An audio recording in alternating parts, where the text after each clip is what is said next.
I'm here today to show you how to sew knitted fabric.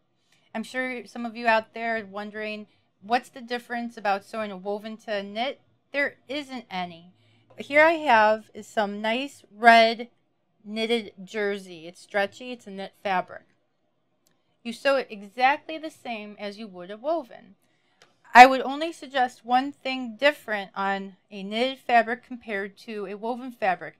Make the stitch just slightly larger. I would suggest a number 4 on your home sewing machine.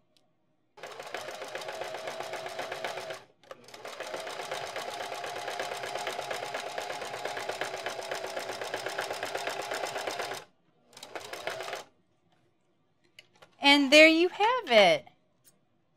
How to sew knitted fabric.